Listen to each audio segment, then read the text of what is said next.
Бүгд өдрийн мэнд хүргэе. Эрүүл мэндийн даатгалын сангийн гол асуудал миний ойлгож байгаагаар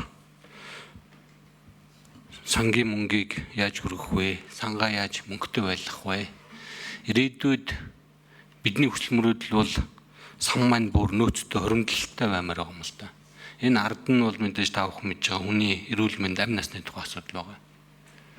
Тэгэхээр энэ одоо бидний хүсэж мөрөөдөд байгаа ирээдүйд нөөцтэй хоригдлолтой болох тэр хэмжээнд хизээ яаж хүрэх юм бэ? За сая сайд хэлж ийн тоорхоо байгаа хэмний өмнөх сайд хэлж ийн хэмнээд болоод байсан одоо ягаа болохоо олжиж байгаа гэх мэтлэнгийн. Тэгэхээр нэгдэх зүйл нь бол ямар ч байсан тэр тоорхоонуудаа арилгах хэмнэх тухай асуудал байх баг. Дараагийн нэг зүйл эрүүл мэндийн даатгалын санд төвлөрч байгаа их усүрийг яаж нэмэгдүүлэх боломжтой юм бэ? Даатгал төлөхгүй байгаа хамрагддаггүй хүмүүс байгаа. Улсаар төлж байгаа. Энэ хүмүүсээ даатгалд оруулах жишээ нь хуурай одоо бизнес эрхэлдэг ч юм уу. Орлогын тодорхойгүй юм. Малчид байх уу, оюутнууд гэх мэтлэнгийн. За хүүхдүүд өндөр өснүүдийг ярих юм болоо тийм ээ. Тэгэхээр эрүүл мэндийн даатгалын сангийн энэ орлого хөрөмтлүүлж байгаа зүйлийг яаж цаашид нэмэгдүүлэх вэ гэдэг асуудлыг бодлогоор бид яаж шийдэж авчих ёстой юм бэ? Нэгдүгээрт энэ дээр нэг зүйлийг бас тодруулмаар байна. Энэ эрүүл мэндэд ноцтой хохирол учруулад өвчлөлийг нэмэгдүүлж байгаа хүнсний бараа бүтээгдэхүүнүүд байгаа. Давс, чихэр, тамхи гэх мэтлэнгийн онцгой албан татвар авч байгаа. Дэлхийн эрүүл мэндийн байгууллагаас улс орнуудад тавьж байгаа, манайд ч гэсэн тавьж байгаа зөвлөмж бол тэндээс авч байгаа онцгой албан татварыг энэ эрүүл мэндийн даатгалын сан дээр татаж даатгалын сангаа санхүүжүүлэх ийм одоо боломж олцоо байдаг гэдэг ийм дэлхийн олон улсын туршлагыг яриад байдаг. Миний ойлгож байгаагаар манайх бол тэхгүй байгаа болов. Хэрвээ тэр өвчлөл чихрээс болоод газтай ундаанаас болоод нэмэгдээд байгаа бол тэн дээр нь татвар тавиад тэр онцгой албан татвар маань эргээд тэндээс гараад байгаа өвчлөлийг одоо арилгахад юм уу ангаахад чиглэгддэг байх хэрэгтэй болов уу гэж бодож байна л доо. Тэгэхээр энэ чиглэлийн зохицуулалтууд бодлогууд ер нь ямар шатраатай яаж хийгдэх вэ? Бид ингээд жилийн эцэст эрүүл мэндийн даатгалын сан маань мөнгөгүй болчлоо гэдээ ингээд яриа суугаад ах уу? Энэ байдлаасаа яаж гарах юм бэ? Орлогоо яаж нэмэгдүүлэх юм? Цоорхоонуудаа яаж одоо нөхөх юм? Энд одоо урт болоод дунд хугацааны шийдэл боломж юу байна вэ гэдгийг та бүхэн минь тайлбарлаад өгнө үү. За чин бүрэн сайдаас ихэд хариулъя.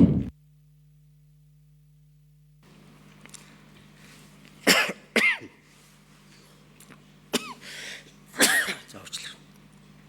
За нэг чухал сэдвийн тус яригдлаа.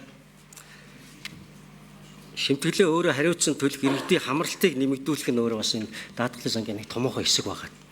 Энд одоо малчин, оюутан, хуваарай бизнес эрхлэгч нар гэж.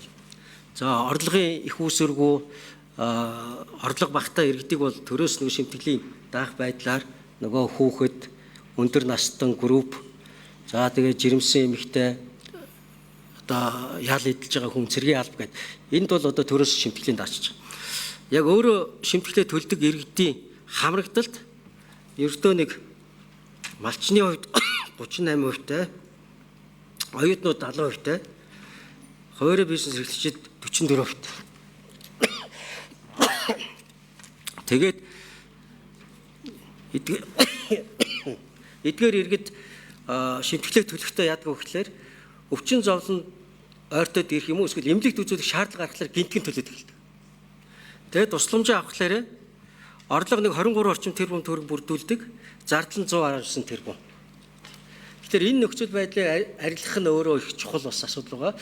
Тэгэхээр бидний нөгөө яриад байгаа 8 зорилго дотрын нэг томоохон зорилго хэсэг нь бол энэ шимтгэлээ өөрөө хариуцсан иргэдийг эрүүл мэндийн даатгалтаа гүйцэд тогтмол хамрагддаг байх энэ бодлогын асуудал бас нэг чухал хэсэг эзэлж байгаа шүү. Энийг ингэж оруулж зөвхөн одоо нөхөн төлөөл орчдөг байдлыг бид өөгшүүлээд байх тусам энэ хамрагдалт ерөөсөө нэмэгдэхгүй юм байна. Тэгэхээр энэ нэг тусдаа нэг бие даасан юм бодлого байгаа. За хоёр дахь асуулт байсан бахад. Онцгой албан татварын орж ирж байгаа юм. За нөгөө онцгой албан татвараар арх, тамхи, за дээрэс нь одоо чихэрлэг, ундаа татварууд орж ирдэг. Энийг бол одоо төвлөрүүлэх энэ үйл ажиллагаа бас л яг хууль нь бол одоо байгаа боловч энэ бодиттой хэрэгжиж өгөхгүй байгаа. Энэ бол эрүүл мэндийг дэмжих санд төвлөрч нийгмийн эрүүл мэндийн чиглэлд нөгөө эрүүл мэндийн боловсрол олгох, буруу дадал зуршлаас одоо арилгахад зарцуулагдах ёстой ийм санхүүжилт.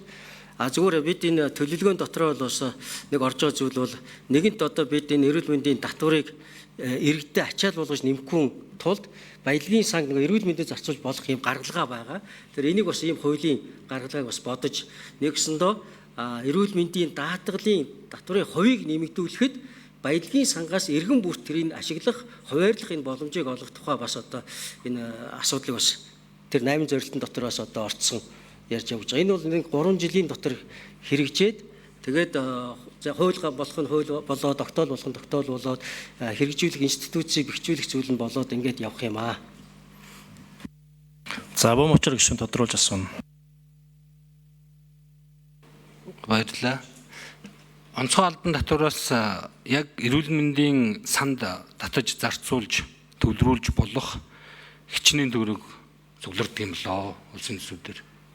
Тэрийг одоо зүй ёсоор нь эрүүл мэндийн даатгалын сан дээрээ татаж авах ажлыг одоо энэ манай байнгын хорооч төр, их хурлч төр, засагч төр хариуцаад явах ёстой болов уу гэж бодох юм. Тэгээд тэр чинь логикороо бол тэнд зориулж байгаа юмыг зориултаар нь ашигламаар байгаа байхгүй. Бид нэр улсын төсвөөс одоо янз бүрийн мөнгө нэх гэхээсээ илүү тэнд зориулах ёстой мөнгө нь орчоод байна шүү дээ. Тэрний тоог нь мэдмээр байна. Тэгээд тэр тоон одоо энэ эрүүл мэндийн даатгалын сан дээр нэхэгдээд дутагдаад байгаа тэрийг авчираад авъя л да. Одоо энэ чинь зориулах ёстой мөнгө нь тэнд өөр юмд яваад байгаа шиг шүү. Тэгвэл энэ эрүүл мэндийн салбар энэ сан маань тэр мөнгөө нэхэж хөөцөлдөж авч болдгоо юм уу? Сангийн яам мэддэг юм уу? Ерхий сайд мэддэг юм уу? Хэн мэдээ өгдөггүй? Асуулт уу? Бочор шүү. За энэ дээр хариулж үндсэн зөвлөлийн гишүүн байна уу? Эсвэл байр суурь илэрхийлж байхгүй нэ. За тэгвэл дараа өөр байнгын орны хурал дээр тодруулах сангийн яамнаас тодруулмаар юм байна.